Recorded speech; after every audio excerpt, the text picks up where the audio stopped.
Good night, Sports Frenzy family. Good night, everyone. Welcome to another Sports Frenzy podcast. I'm your host, everyone with me tonight. I have Devin, Kems, and Ryan. Good night, gentlemen. I All right, so the topic that I wanted to start it off with, I'm going to just put it on the back burner for the time being because there are some more out of the press topics that I want to get at first. And first and foremost, um, I remember last night when we were in the podcast, we were talking about the 8 overseas players that were supposed to start, that it was said were given directive by, well, it was said that the coach was given direct orders to start all 8 players. It was also said that it was allegedly said that it was the captain, well, not the captain, but I mean, Mike Cricket's the president who actually gave the instructions. No, Michael Kitts has come out and he has said that he never gave anyone such instructions, so he has denied it wholeheartedly. So it leads us to think that where would the Adria group actually get this story from? I'm going to start with you, Ryan, since as you were here last night. What could be the process behind this? Is it that the JFF president is actually lying, or someone somewhere actually just gave the directive? think such a directive would have been given on the basis that it's almost impossible, very unlikely that you're going to bring players from so far. We hardly ever see players travel such long distance to not play in any. If you look at Brazil, Argentina, whoever, once they travel that far, they normally get some minutes under their belt. Because we had the COVID protocol, which was a unique situation where they could only play 1 out of 3 games, it would be near impossible for them to not have played any minutes in that one game, the only game that they could have played in. So I think some sort of conversation was had in terms of that. Hey, make sure these guys don't travel from so far and don't play the only game that they can play in. And make sure them get some minutes under their belt because it's an investment to get these guys in. So yeah, I believe that some conversation was had. Maybe it wasn't said in blatantly, but I believe something was said in regards to that. All right. Devin. Yeah. No, as I said to Ryan earlier, it was said that it was the president who actually gave the directive that these players should start. And as Ryan said, you have never seen where these players who they have spent money to actually bring into the program, there was no way that they're not going to get the game time. But the problem was that all 8 of them starting right from the get-go. Do you think that it was under instructions or it was just the coach himself who decided that he's just going to start them? Because remember that the man that they claim that made the directive, he has come out and he has denied it. So that leads us back to the coach. Is it that the coach decided to start these 8 players or someone is lying? I think someone is lying. I was watching a recent situation. I'm used to the situation with the Cam Newton situation, and everybody was saying he wasn't let go because of him being unvaccinated, and the coach come out and say he wasn't let go because he wasn't unvaccinated. Even if it was so, the coach would not come out and admit it, say that yes, I let him go because he was unvaccinated. So it's the same thing with Ricketts. He's not gonna come out and say yes, I gave them the instruction to do so. He's gonna ultimately deny it. So him saying that is expected. You get what I'm saying? So him saying you think that Ricketts would come out and admit it, saying that no, he's gonna deny it. So I think some instruction was given because when I look at the team, I was saying, that's like a wholesale change. That's like so many changes after one match. And then, even though everybody was complaining about the style of play from the first game, it was in the dying minutes we gave up that goal. So we were playing to have a good result up to almost 98 minutes. So I'm thinking, some instructions were given, and like Ryan said, I agree. You have all these ballers coming in, and then you have to get some game. It's just one game. So I just feel as if the administration too, they did a lot in order to get them come. So they have to give them some game. They have to give them some game time. I don't believe the person. I'm thinking that. Okay. Kims, you have heard Ryan and Devin view. Do you agree with them that the president is probably lying? Well, obviously somebody is lying because if someone said this happened and someone said this didn't happen, somebody has to be lying and somebody has to tell the truth, right? But I'm not going to reiterate what Ryan said and what Devin said, right? I'm looking at it from a different angle, right? And my angle is to protect Tapper, right? Because if there's a lot of scrutiny under the coach now. And there was before, but even more now. We lose 2 games back to back. Well, yeah, we lose 2 games back to back. A game that they think that we should have drawn against Mexico, and we definitely should have beat Panama, according to some. So I believe, I don't think nothing happened by coincidence. This story is leaked for a particular reason. So, me looking at it deeper now, I'm saying, wonder they're saying, no, let us try and get some of the blame off a Tapper, make it look like say I'm a Tapper doing this.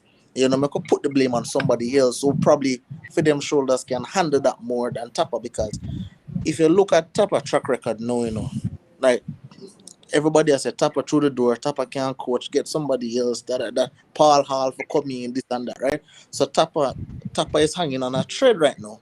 So if Tapper now go make 8 changes and those 8 changes are on Tapper's name, they're gonna say, well, but this coach don't really have no sense. So now somebody now have to take the blame, even though Ricketts is denying it, but then put out a story out there now so people can say, if you even look at the reports or even the persons who were saying Tapper out, a lot of people draw back now and be like, we can't blame Tapper anymore because if he was told to make 8 changes, then the coach is outside. So that's the angle where me I look on it from. But Kim, sorry, stick up in right there then. Because if you're looking at it from that angle, right? Also remember that the person that they said that made whatever directive, that person has basically pushed themselves away from the entire situation. So now it would come right back on the coach. Because if the person that they said that made the directive denied it, it will come right back to the coach and then the blame will be on the coach. No. No, I don't think it's going to come back right onto the coach because guess why? If you look at JF, JFF has been very disingenuous. So a lot of persons still not going to go back to Tapper. They're going to say, JFF, somebody I try to cover somebody. Somebody I try to cover somebody. Somebody I try to lie to, somebody I try to lie to someone because the way how JFF has conduct business so far, why would us ever take JFF away? Why would us ever take Ricketts and say, okay, well, Ricketts is an honest man, so yes, we believe Ricketts. Of course not. We're not going to just believe Ricketts like that. So, again, as I said, the story is leaked. RJR leaked that story because, there's a lot of heat on Tapper. And, later down we might find out the truth. But I believe there's a lot of heat on Tapper. And even though, Don't worry, and Brett. Ricketts, okay, him can just come out and say, okay, I didn't do it. I have nothing to do with it. But yet still, people still are gonna have Ricketts over there and say, no man, this Ricketts guy, I don't really trust him, because he just doesn't have a good track record. Yeah, true. I agree from that standpoint. But going forward, how do they actually solve this issue? Because it's somewhat clouding the entire situation in terms of we have a match tomorrow and it's just this whole fiasco that has been cloning that match. How do they solve this issue? How they solve the issue to me is by winning a game. Because as I tell you, winning solve a lot of stuff. So you win a game because the English based players can't play this game, right? No. See it there? So now you have the local based players or some also players who can play as well, but not the English based ones. So you go ahead against Costa Rica, even if you don't win, at least get a result. Get a result to get individuals talking about something different. Because of that, because the situation will always be there, But now when you do something positive, we're gonna start talking about okay, low comeback, low affiliate in the defense, or this a money in the midfield, or this a money Shamar Nicholas start because he must score goal and so. So we get people talking about other things. But should Jamaica lose tomorrow, you're not gonna stop here about that story. All right. And with that being said, now we have to go back to the coach now. Now, it has been reported from yesterday even that Richard King has been omitted from the squad and Tapper has called up one of his trusted sources and one of his soldiers over the years in Mr. Watson, Javon Watson. Now, with that in mind, this is a player that, if King memory as serves an me, eater? at this point in time, I don't know, not to my knowledge. Huh. As far as I can recall, I don't think Javon Watson is actually in a club right now, so he's currently unattached as well. And I can't even last actually see Javon Watson play football. Isn't So he a from that, tumble lion or something like that? I think Erred is a tumble lion. he is. I think so. That's what I heard. Oh, but the other day when Somebody can maybe confirm it in the chat if he's a yeah, tumble lion. the other day it was said that Anthony Grant, who came in, I believe he's going back over because you know that they have club commitment and the club actually gave them a time frame to actually play him. So I believe he's going back. But look at it from this standpoint, right? Okay, so here's someone confirming that he actually plays for Humble. But look at it from this standpoint. When Anthony Grant came in, a lot of Jamaican football fans were rejoicing that, hey, at least we're not going to see Javon Watson anymore. But guess what? 2 games into the campaign, here comes Javon Watson once again. Devin, this is someone that you kind of like because you know that he's a man from down by your side as well. But you think that it's time for Papa and the Jamaica football setup just say, hey, here what, Javon Watson, we don't need you in the system anymore. Definitely not. Aka is like nearly 50. Well, probably. Yo, why is Aka the national program? Oh gosh, man. Aka should not be called up to the national team. I know some youths know Aka from an American, but I don't know what is the thing with Iman Tapa. I don't know why. Aka, you say someone says Aka is 37, nearly 40. What? 30 next month or this month. And Probably near the party. Exactly. the fact, when you're saying he's unattached, and then Ryan said that he's playing for Humble Line, that don't mean nothing. Humble Line is like last in the league. Exactly. In the local Premier League, Humble Line is like last. Is battling to stay in the top flight. So Aka good for dressing room. No, this is not. What am I going to do? You need a locker room or you good need. Put out the kid. Good for dressing room. That's not helping us. We don't need. No, well, Devin. Yeah. I want your reason. I want your reason better than this. You can't say, all right. You can't say the man not good for the locker room. How do you know? What kind of impact him have for the locker room? How do you know? Like what facts do you have to say this man is not a locker room influence? How do we know what influence? No, Devin. More you answer my question. How do you say him for go sit down and whatever? Okay, cool. But I'm saying how can you tell the Jamaican people or the American people or the viewers, right? How can you tell them that this man is not a locker room presence? How can you tell them that? How that locker room presence is going to transform to good performance on the field?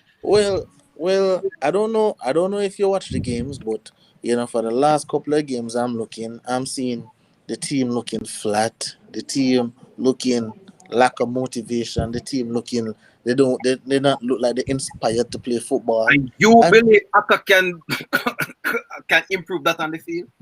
I am not saying that I believe or I disbelieve, but I'm saying that this man, if you have certain players, I'm not going to call any names because I've been getting a lot of DMs from players are calling names on this show, so I'm not calling any names. But if there are certain players in the team that when they go on the field, they look like Jamaica playing with 10 and 9 players. I don't see how much this player can hurt Jamaica, to be honest. I don't see how it can hurt him. You see me? If it's a locker room presence guy, if it's a guy who are in the locker room, have that veteran leadership, have that veteran presence, can put him arm around a little youngster, a little Damian Lowe and talk to him, a little Speedy Williams and talk to him. And so I don't see how that's a bad thing. Stick up in though, Kim. So we go back to track record, right? Hold and on. The track record has proven that over the years, so whenever Javon Watson gets called up, Javon Watson immediately going to the starting 11.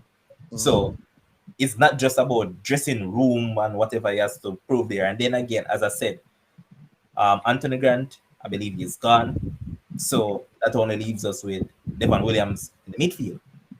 Okay, but Don't then, read, all don't right, read the play. all right, Levon, good. I like how you bring up that. The reason why I talk about dressing room, I was just addressing Devin's point. I'm not saying he's a locker room guy, but I was just responding to Devin. No, good thing that you bring that up. For the last week on the show, I've heard Ryan, you, Manningsman, have heard all y'all talk about how we don't have any midfield, how we midfield not good, and so. As a coach now, thinking that damn, we play 2 games already and we midfield now give nothing. Boy, probably we can bring in this brother and him just provide a spark, provide some energy or something. I mean, I don't think the midfield can get any worse with this man tonight. That's what me I look at it as a coach. Because if the midfield now produce, all right then, and then the English based players them can't play. Okay, I'm bringing back a baller when me know well, where Tapper know well, and and see what him can do for the midfield. But not think nothing wrong with that. But what a lot of fans are looking at is that you have younger players out there. For instance, a Kevin Lambert who played for Jamaica already. He was already in the system. So why is it that they don't call upon someone like a Kevin Lambert, or for example, you call up I'm currently forgetting that guy from Montes, and I believe name is Kevin Isaacs, I think. I'm not sure, but I stand corrected. But you call him up and he was in the program as well. And he has been performing better than Javon Watson in the local league itself. And you have players who plays in the same position, Mm-hmm. But I know that you're going to go and say, oh, he's a trusted soldier, as I said from initially, that Mm-hmm. he's someone that the coach trusts. Exactly. So he And that can probably go ahead.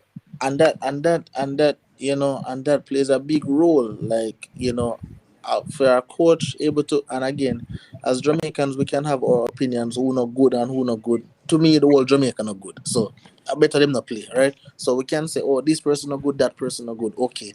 But when a coach trusts a player, and I don't know if there's any coaches down there in the chat, but as a coach, when you trust a player and say, okay, if I tell a player that this is what I want from him, this is what he delivers, then the coach will always bring in the person there. You can tell me, say, them people they play better in a Premier League, but look pan what him name there. Look pan what him name there, Kemar Roof there.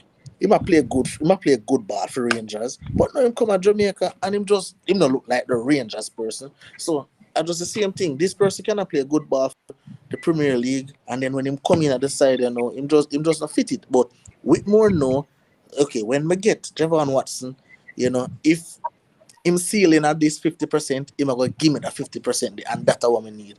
And you can't blame the coach. You can't fault him for that. Last couple of times this evening at national setup, he wasn't looking good. All He right, was okay, looking, okay, Devin. Okay, Devin. yeah. We can name at least 10 Jamaican players that me watch the last 2 games that wasn't looking good. So what we are gonna do? So you're saying now we lose 2 games and we're struggling for points, and the best solution is to get a No, no, 38 no, games or a no, home and play. Devin, That's the best solution. Devin, that's not what I'm saying. I'm not saying it's the best solution, but what other solution can we have? Because we don't have a midfield. We do not have a midfield. Like we just don't have none. Get So other players, because I don't see Aka being a tackler or in can. Other players must be there who can do better than Aka. And as you said like, okay, all the players not all that good. So I mean, if you get somebody else, I guess it's equal to the same thing as having Aka. if what I remember about Javon Watson, 'cause a long time I didn't really watch him, but if what me can remember from him is a ball away I could work.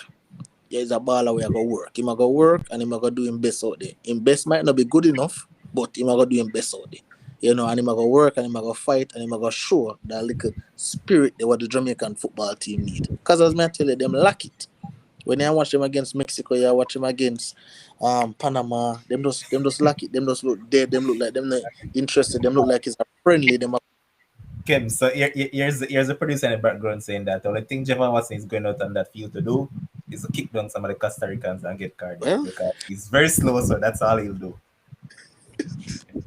But to be honest, even though he can't be here, but I prefer even say my collector, who I don't even like seeing in that position than Aka. to be honest. And as Demo said as well, play low as a central defensive midfielder over Watson. I'll take low over him any day. And play who centre back. Who was centre back? Yes, Maria Pahu. Oh, yeah. Oh crap! I just remember their short change as well. So that's the problem. Their short change everywhere turn is a marker. So it looks tough. But in terms of the game tomorrow, Costa Rica has gotten what? 1 point. They're just above Jamaica so far, and they need a win. Jamaica also need a win. As I said before, the good thing for Jamaica is that third place is only 2 points above them. Now, going to this game, if you were Tapa, and I'm going to ask Ryan this first, if you were Tapa, what would be your mindset going into this game? Try to win and try not to lose. Aim for this. What you again? Aim for the star, and if you don't hit the star, you fall on the cloud, something like that. So you go for the 3 points, and if you're not getting the 3 points, you try to leave with a point. So you don't set up to defend like we did against Mexico, because you're not playing a Mexico, you're playing a Costa Rica who is basically ranked on the same level as you. So you play them like an equal. And if it is that you say we're okay, shoot, I might not win, then you go for try and leave with a point. Okay. So in terms, go ahead. No, what? Whenever you finish, then I'll talk. Go ahead. All right. So Ryan, I'm going to stick with you again before I move to Devin and Kim. So in terms of team selection, give me a idea as to what team will actually start tomorrow. This similar team to the one that played against Mexico. Would they make any changes? Well, yeah, obviously because Anthony. Well, I have to find a stadium somewhere. I think I would start Speedy though. Based on the fact that he came on against Panama, and you can see that Jamaica overall style of play started to lift. Did he started against Mexico? Did he? I don't think so. No. No, he didn't start. No, he did not. No, he came on. So yeah, so you basically go the same side that actually played against. Yeah, and include Speedy. Okay. Devin. But the only thing I disagree with Ryan is I'll go about the same team, but I'm going for the win.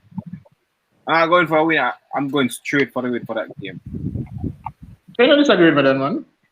But because you're saying you're going for the win, and then if you see you can get a draw, nah. No, if you say you're not going to win, you're going to lose. Like you're in between. You're in between. Going for the win, and it's the win I want. Right? And going for the win don't mean no, okay, I get a 1 goal and I sit back and I relax and try to defend that 1 goal. Try to create opportunities where you can score again. You know what I'm saying? And then definitely Speedy should start. Because you see Speedy come on in the game and Speedy make a difference. You know? You first shot while Speedy he was playing ball, he was making passes. Speedy make a difference to the game. They should start Speedy and low is back for this game, right? Mm-hmm. Yeah, it should. Well, Same thing. Put Speedy in where Grant was. Yeah. All right. So I don't really in answering the question, right? So let me answer the question.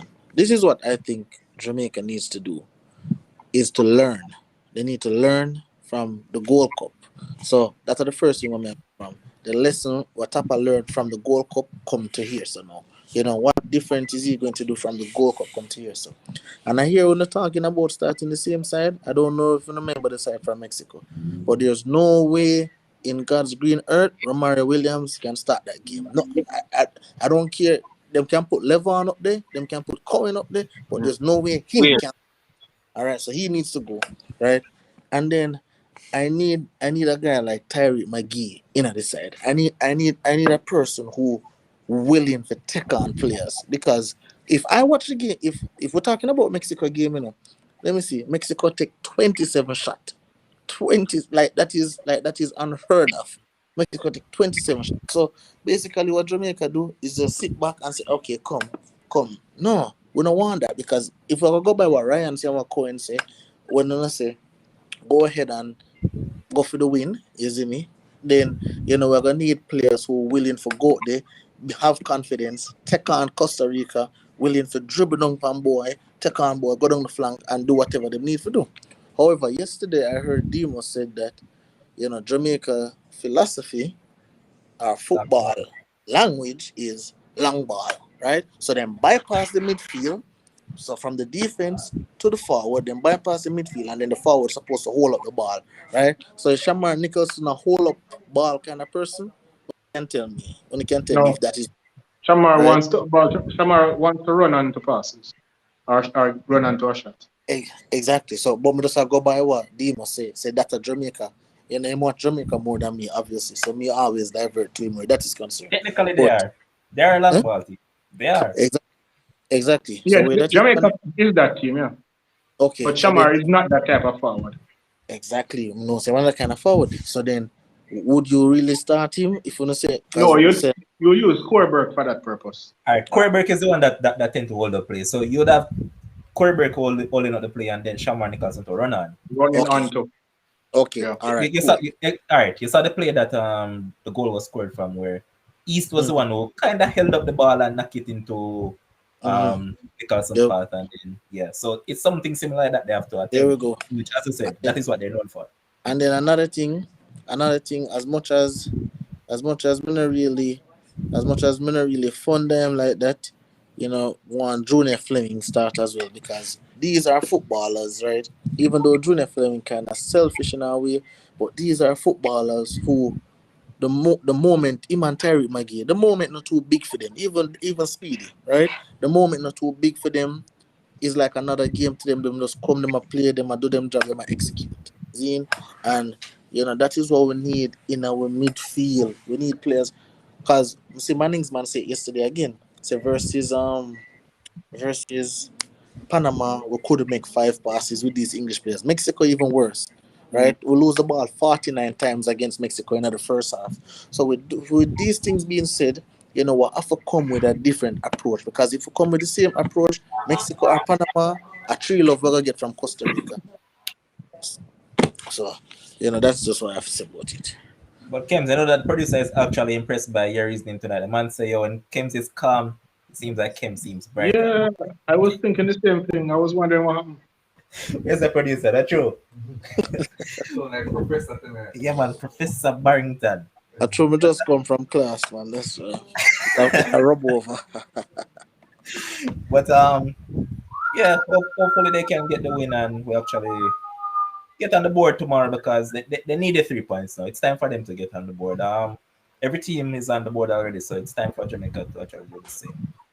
Now we're going to switch across to the topic that I wanted to discuss. Well, Ryan was trying to bomb rush it from yesterday, kind of held it back because I wanted it for today.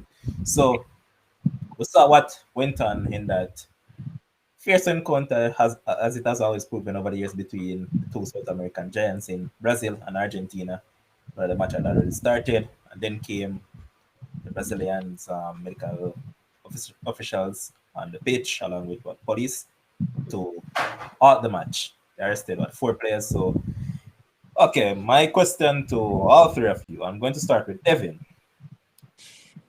Would you put some of the blame on the Brazilian officials, knowing that they have a rule that says once you're coming from England into Brazil, no matter if you're a footballer, no matter who you are, you're supposed to face a 14-day quarantine.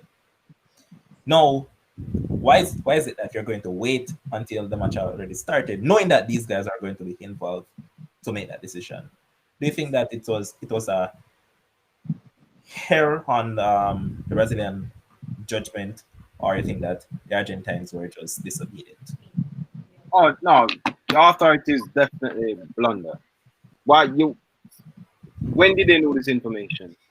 When was this information available to them? Well, those are some questions we need to ask. When was the information available to them? I'm not sure it was just before the match. And you come on during the start of the game to stop the match. I think it's just it shows just a lack of professionalism on their part. And even if it is a case where you should have like health officials monitoring these things because like these COVID protocols are things that are taken very seriously across sporting discipline. So if you get such information and you know about the players or whatever, like you communicate to the team. And there's a way to do it. You don't just go on the field to take them off. You communicate it to the team. There's a management structure with the team. You communicate it to them and say, okay, these players, such and such, they violated these protocols and they can't play the game. You wait until the game started. I don't know what is it. If they're like they're trying to seek some easy 3 points or I don't know. But I think that was bad. That was just bad. That was bad. Okay. Ryan, what do you make of the whole situation?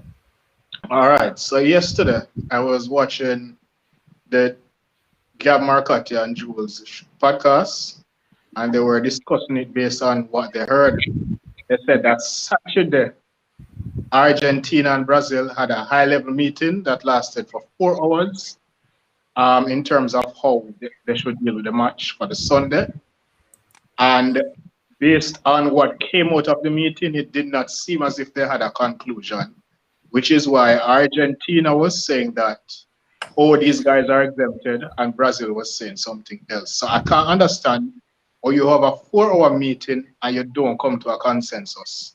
I can't understand how players, you know the squad, you know where the players are, and it's the day before the match you want to have a high-level meeting to discuss that part of the game. And then you don't have a decision. Okay, it is said that the Argentinian players came in and they did not declare on the form that they were in England. I don't think that is by coincidence that all 4 of them did not do it. More than likely, the Argentina Federation told them not to. I don't. Ryan, stick up in.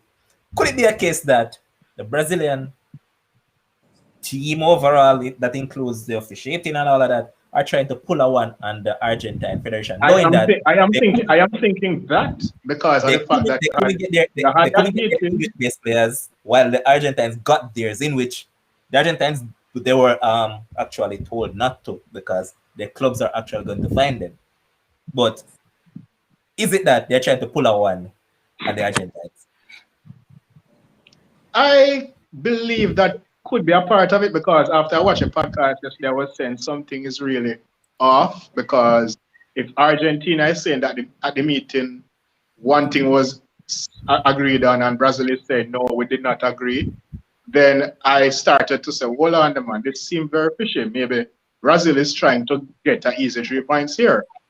I started to think that. So it is very unprofessional, whichever way you look at it, that you can't have. Why you better have the meeting if you don't have a consensus? How that makes sense? And how do you just walk onto a field to stop a match and take off players? Something is really off. And I don't understand how Argentina is saying this and Brazil is saying that. And it is just really unprofessional. And from both, especially to me from Brazil and more than Argentina. I agree. Kims, your take on the issue, and I saw you. I think I saw you mention about the Premier League players that are going to be fined by their respective clubs. Well, So, go ahead. well, basically, I'm in agreement. Both Ryan and Devin. I even saw a quote from Messi where he said, why wait until the game is? I'm paraphrasing. He said, why wait until the game is played before you want to take the players? It seemed like Brazil had a plan. Like they want not only them want start, but they want embarrass Argentina. Them kind of thing there. Based on the rivalry. Yes, and it's kind of unfortunate for two South American powerhouse. A lot of persons were looking forward to the game, so they know a lot of persons were tuned in. So this was basically Brazil time, as you guys say, to get up one on Argentina. But obviously it kind of backfire in a Brazil. Because Brazil thinks okay, easy 3 points, game this, but kind of backfire. And also, Orion is.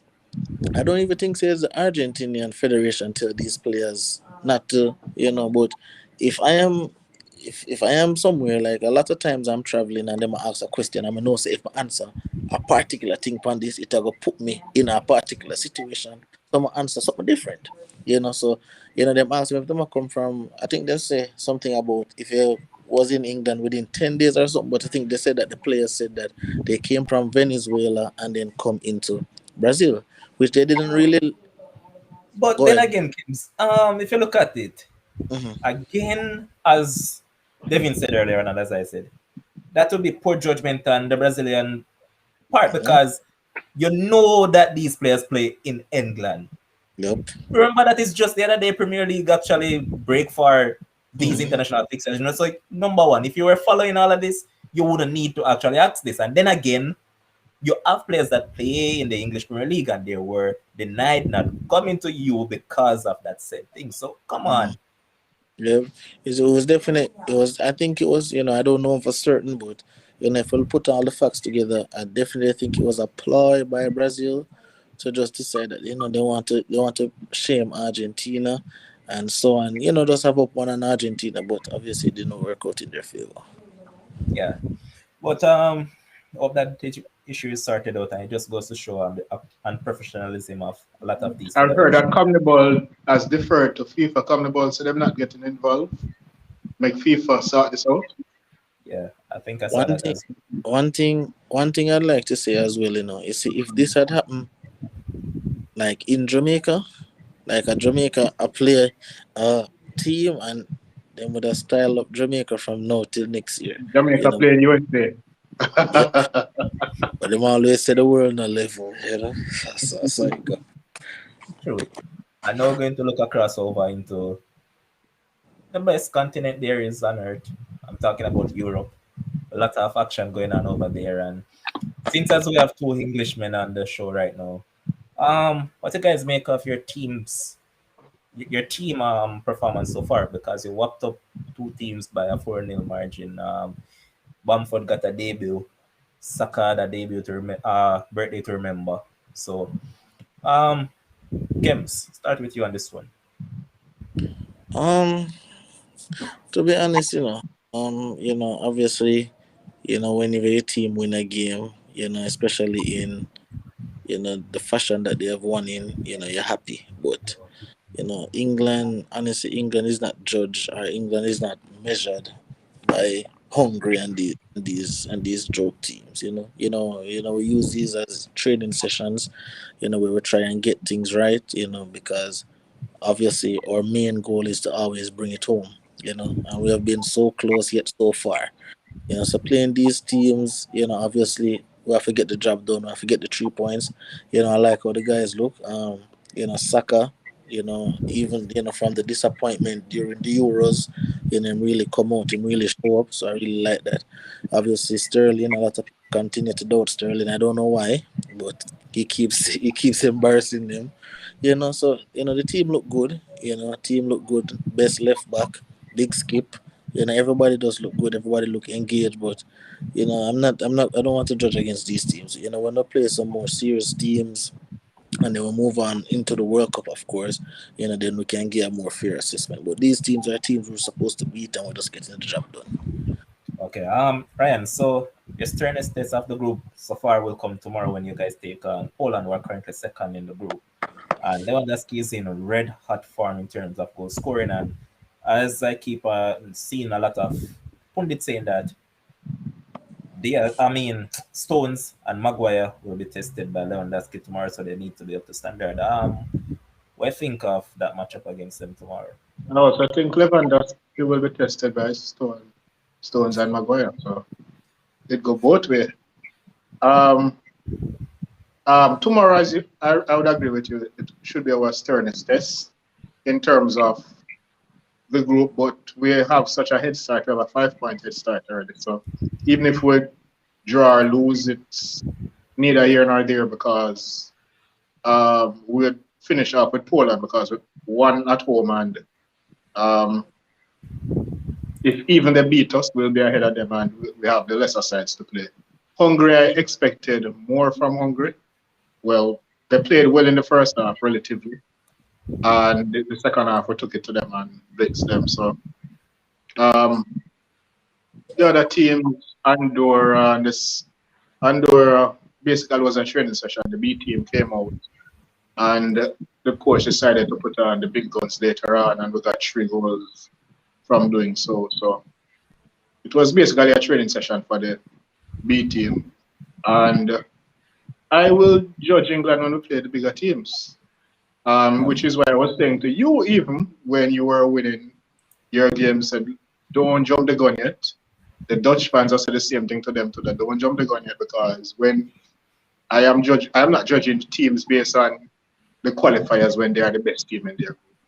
I will judge you later on when the real tests come to see where we really are. So we're just going through the rounds as it is right now. Levon, I just want to make a point in reference to what Ryan is saying. All right. So Ryan, you're saying these team like they play a training session, right? And then if you went on to say like if you win, if you lose or draw, it doesn't really matter because you're 5 points ahead. But Poland, I was referring to Poland. Yeah. Who? Poland. No, I made that reference to Poland specifically. Right. But then you're saying no, we want to judge the team when we come up against the bigger teams. So if you want to judge them and then Poland is a better team now, you want to go for the win. Don't say that, oh, if we win or we lose, it don't matter because you're already 5 points ahead. You want to go and play Poland, who you just said you want to see how we play against these bigger teams. No, I'm saying Poland would be the biggest. I also said Poland would be the biggest test. And if we lose, I said if we lose to Poland, then to me it's neither here nor there because we have a hold on, let me finish. We have a cushion already, and we have the lesser teams to play after that. So I understand in terms of qualification, yes, and the points. Yeah, I understand that. But I'm saying they are the bigger tests, so I want to see. I don't want you to say, okay, if we lose, it doesn't matter. The bigger tests, so we can beat the big side as well. No. But we play them already and beat them. Fine. Yeah, Devin, I don't think he's saying that we're going to lose to them. He's just saying that should that scenario happen, then he'll be fine with it. Like he won't lose sleep over it. That's basically what he's saying. I believe we'll beat Poland. I believe Poland is a more rigorous training session, but a training session nonetheless. Lewandowski, sure, but Big Skip will take care of him, and so I think we'll beat them as well. But I don't know what Devin is getting at. But no. I rather hear that comment. We'll beat them. We'll take care of them. It's kind of like a double thing to me. Oh, we want to see how we match up against these big teams. What if we lose against them? Big. Nah. You consider Poland a big team, then? You said you want to see how much. I never said they're a big team. I said they are the biggest test in the group. Oh, nah. Yeah, English fans. Let me it's coming home now. Come on. So I'm looking at a lot of these things first, but I just want to touch on that Memphis Depay has been in red hot form for Netherlands as well, and I'm happy to see Marshall playing some good football, player that I have a lot of time for. But the same man that is giving him the time of the day now, the same man that gave him the burst and the scene was the same man who killed his confidence at United, and that is Louis van Gaal. And then Mourinho never made it in the middle, but he's the man now for Netherlands, and he's actually carrying them. Scored an hat-trick today, and I'm happy to see that. And also, Erling Haaland, he also scored an hat-trick today, and how lovely it would be to actually see this Norwegian team actually make it to the World Cup, because they have... Hold on, who is in Norway group again? Hold on, man, I'll get to that in due time, man. Because as I was saying, though, he scored an hat-trick today, and he has 12 goals in 15 caps, so good ratio for him. And also, when you look at it, you have Lukaku. Yeah, I don't want to seem like biased. I don't like the player, but I mean, he has been scoring for fun for Belgium as well, and we have to give him a shout out. But something that is more interesting is Group B of the qualifiers, and Spain currently has played 5 games. They have won 3, drawn 1, lost 1. They're 10 points. While the Swedish team, who are currently in third, captained by Lindesoft, they have played 3 and they have won 3. They are 9 points, and tomorrow they go up against Greece. So that's an interesting group, knowing that if Sweden win their 2 games in hand, they'll actually go ahead of Spain. And and Spain, yeah. and they beat Spain the other day. So let's look at it now. The reason I brought up it, is because you know that based on how the Euro qualifier set up, is the first place team in all 10 groups that goes directly to the World Cup, while the next what? Next 10 best second place team. That's it, Josh. The 10 second place teams, the 10 second place teams, along with two teams that are ranked the highest in Nation League, will actually play off for the next 3 spots. So they're going to split it into 3 groups of 4, and it's going to be direct semifinals. And whoever wins the semifinals, those are the teams that will actually make it through to the World Cup. Because you Who's about winning the semis and qualifying? Oh. Who's about winning the finals will make it. So 3. So it's a one-legged player. Yeah, one. That's what I'm saying. Neutral venue. I'm not sure about that one yet. But Oh, the reason I brought it up is that you know that Spain could be tasked or could actually face a situation where they actually end up playing off in that playoff. So on that basis, do you think that Spain will actually get their act together and go ahead of Sweden in the group? Because I believe they have Sweden to play again, and I think they'll play Sweden at home. Devin, start with you. Well, my thing with the Spain team is like they should be doing better, right?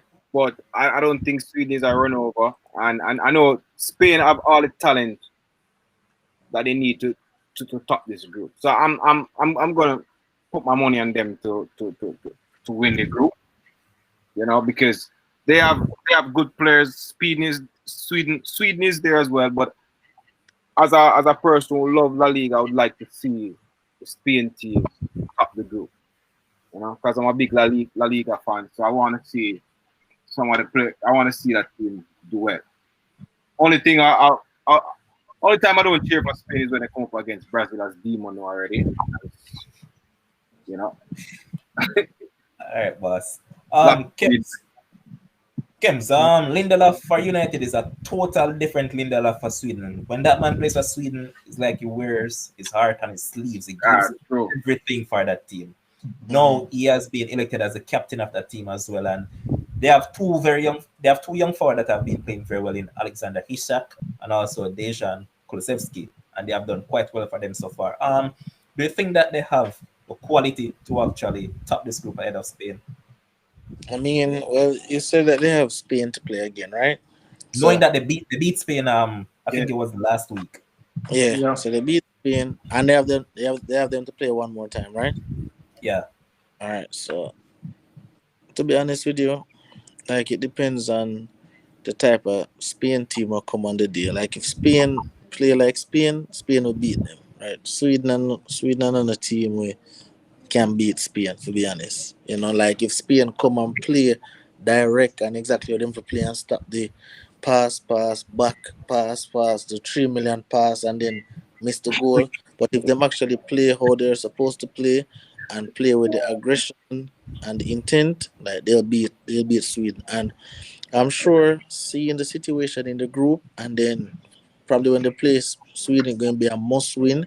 I think the coach will get the guys riled up, and I think the guys will seize the moment and understand what is at stake. Because while Spain can go in the other playoffs and probably win, like nobody wants to go through that. Nobody don't want to go through that. Everybody want to top them group and just move on and so. So, I think Spain get their act together, they'll definitely get the job done for sure. Levon, how many teams are in that group again? Is it 5 or 6? 6. 6. Okay. So Hold Spain. Hold on. So it's actually 5.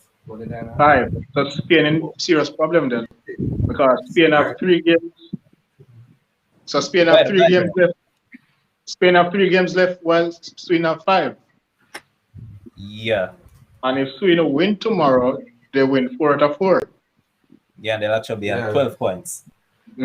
So Spain in serious problem based on that. Then, if it was 6 teams in the group, then it would be easier. But since it's only 5, as it stands right now, even if Spain beats Sweden, Sweden would still be ahead of them by 2 points.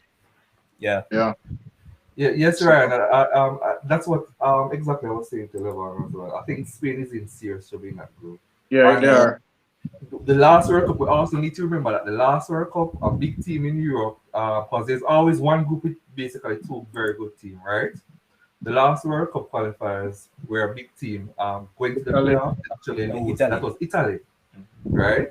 So if Spain has to go through to the playoffs, right? It's not a must that they're going to win those playoffs and qualify for the World Cup. So Ryan, as you just pointed out, so currently the point standing reads Spain on 10 points, Sweden on 9. And Sweden is going to play against Greece tomorrow. We're currently on 3 points. They have drawn out 3 of their games so far. So if they win that game, in which they're expected to, because Greece hasn't been playing any football at all. So after that, So Sweden would know. If Sweden wins tomorrow, it's a big advantage, Sweden. Yeah. Yes, and because remember that the two teams that Sweden would actually have to play now is Kosovo and Georgia. Enjoy. And they're going to beat up those teams. So Sweden can afford to lose to Spain. Sweden can lose to Spain and still top the group. Yeah. Mm. Spain But is it's time for to lose to Greece tomorrow then. If it was Spain, six teams in the group, it would still be open. Yeah, but it's 5. But because it's only 5, and Spain already play more than half of them games. Yeah. Spain in, Oh. Spain in trouble. And another tightly contested group that we have to batter keen eye on also is the group with Italy and Switzerland. That group also has 5 teams. And the Italians, since they won Euros, they haven't looked good any at all, to be honest. They have played 2 games and they have drawn both games and they haven't looked good. Now, look at their group and they have played 5 games so far. They're currently on 11 points. In second place is Switzerland, who have played 3 and are currently on 7 points, and they played Italy earlier on. I think it was this week, and that match drew 1-1, I believe it was. So they are on 7 points and they have played 3, while Italy has played 5. So that is one to keep a keen eye on. Is it Go ahead. the thing with Switzerland, So if we look at it from the mathematical standpoint, you say, okay, they play 3, they have 7 points. So they have 2 more games left with a maximum of 6, or they get them on 13, right? But if you know Switzerland, how I know Switzerland, them bound for fumble the bag.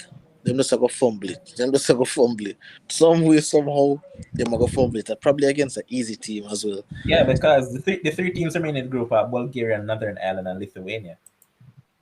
And which 2 Northern teams? Ireland. Then we're fumble against Northern Ireland. Bulgaria currently in third and 5 points from 5 games. Yeah, they're probably even Bulgaria. Oh, Them even are them.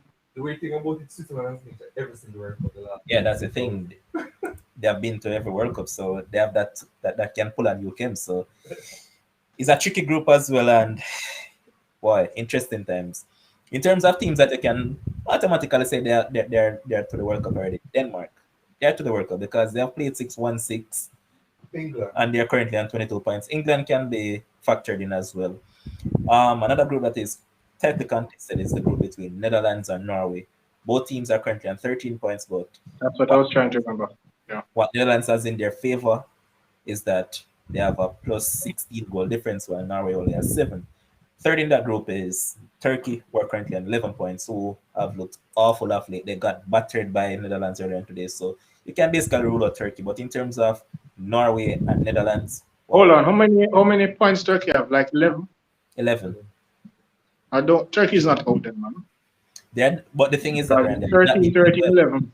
they have not been playing well. That's why I said that. And the perfect playoff would be Spain versus a team in that group. Netherlands are now. Yeah, I'd love to see a Spain against Netherlands and then That would kick be the them out. perfect playoff. No man, they're going to use ranking. Remember the time when Sepp Blatter they just throw in the ranking to make Portugal and somebody play Yeah, in a playoff. and also Yeah, they're gonna use ranking. another group that also looks tight is Group H with Croatia and Russia. Both teams are on 13 points from 6 games, and Croatia are ahead by only a goal difference. So they have a plus 7, while Russia has a plus 6. Ryan, what do you think making out of that group? Croatia so far, I'll give Croatia the advantage. By the way, the next Russia-Croatia game, where will it be played? All right, give me a second. Let me check and then get And back how to did that. the first game end? Their first meeting. All right, so they'll actually play the last of the games. That will be the 14th of November. And the first game that they played, it drew 0-0. No, okay. That was a draw game. At Yes. whose So home? no hit to head. In Russia? Yeah, the first one was played in Russia. Next one we played in Croatia. Okay, so advantage Croatia. Kems, you agree? I agree. Yes. Devin? Of course. Real Madrid ball, I'll take it home for them. Madrid. And as the producer was saying, they can call it that England is already through to the World Cup. Yeah, people were saying that Germany was struggling, in which we were because of that man, Joachim Low. But we know of a coach, and a coach who has started to implement his How your strategies. group still now? We're currently leading with 12 points ahead of Armenia, who we beat the other day, who is on 10. Romania is on 9. And you play how much games? 6? All teams are on 5. 5 Well, games. if they lose tomorrow, they'll be in trouble. Boss man, cut the crap. We're playing against a Iceland team who has lost almost every game they've played in this group. So cut the crap. Germany is not losing tomorrow.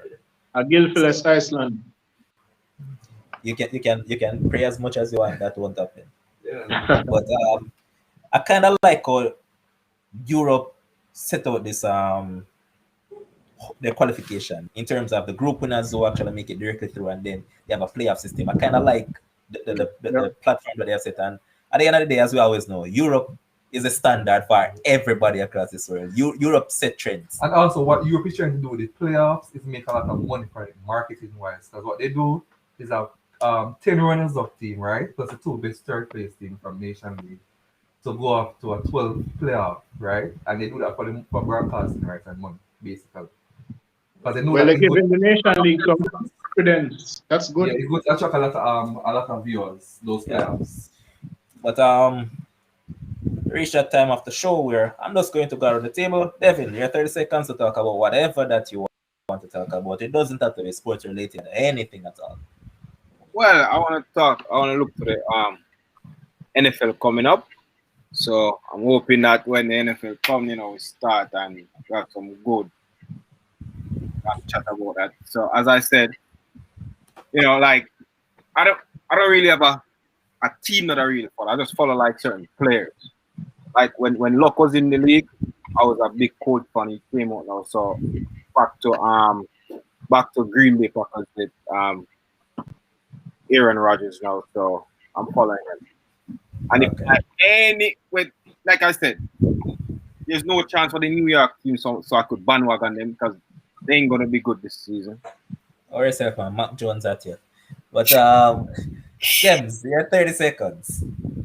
All right. So I saw the producer post something that people are saying that Shelly and Fraser Price is running from Elaine in the Diamond League. And I think that one is true because I see she run a useless race in Italy the other day and run 10.8. Useless. Nobody in that race, just a useless race. And then now she want to come when she have big Zurich matchup on top, but she tired and about to close season and all of that. So that does show me that is cowardness and so.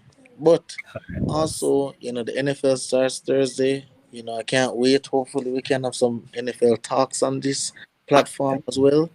For sure. Premier League starts back weekend. All right, Can't wait. save it until our next talk. All right. Ryan, you have 30 seconds. Well, US Open, it's nice to see how the teenagers are taking it to the elders. And I hope Djokovic lose to one of them. I thought this was going to be a Naomi Osaka's world, but the younger guns are showing up.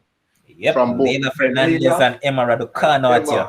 Right, Yeah. 18, 19-year-old. I saw how Join has given these youngsters very much. Yeah, No, man. actually, what we join. Open up Remember that it was Layla who kicked Naomi ass out of this. What are you talking about? with drawing and losing, both of them. So, Yeah, man. So it is an open playing field right now for both men and female. No, what me in the male side? It is. It is. Otherwise, I'm Djokovic. And up? Djokovic doesn't look that impressive by Yeah, that. he hasn't done that. Tsitsipas lost after him win a big match, him lose to a teenager. So hopefully Jamaica now can hopefully we can win tomorrow and get ourselves on the board and get into the mid-table region so we can for the October rounds of games we can where the English players can play more than one game, then we can try a thing from there and We who hopefully though, Ryan? We who? huh? We who? What you mean I'm a German. we are support we support other teams, however we are Jamaicans. Plus, man, I'm a born German. But Okay, producer, you're saying? yeah man. Yeah. Oh yeah, I was saying that. Oh yeah, there's an internet war developing between Jamaicans and Namibians. The Namibians think that Jamaica is bad minded their athletes because the Yeah. Jamaicans keep on hitting out on emboya and masculinity. Right. So yeah, an internet war is developing. Just keep an eye on it. But people don't say, "Oh, they never know." So I say marijuana make Jamaicans then go on. But yeah, the Yeah, stereotype. and we never know them at show testosterone and them drinking water. So it's one of They're But- saying that they used to back Jamaicans against the Americans, and now Jamaicans are not doing the same against them with them. At the end of the day, we as Jamaicans. No, that's not true. We're not backing. We are not. It's not that we're not backing them against the Americans. We are backing ourselves against them. Okay. Yeah. Say no more, boss. Yeah. But this is where we're going to call it a night on the show. It was a pleasure being here with all of you guys. Devin, Kems, Ryan, Kems was at his absolute best tonight. The calm version of Kems seems to be the best version of Kems. But I know that he can get Trudino emotional. was at the show. It was the show, yeah, a certain way. But yeah, thanks to all our viewers. And the only thing that I want to say to you guys is just keep on supporting Sports Frenzy. Subscribe to our channel and keep the thing growing because I bring quality analysis to you and you guys look forward to it on every given night that we're here. So you just do what makes us happy by subscribing, sharing our content. So until tomorrow, take care, guys. Go and watch some tennis, go and watch some football. And at the end of the day, even though I said that I'm a German, I still want to see Jamaica do well. So until then, so long.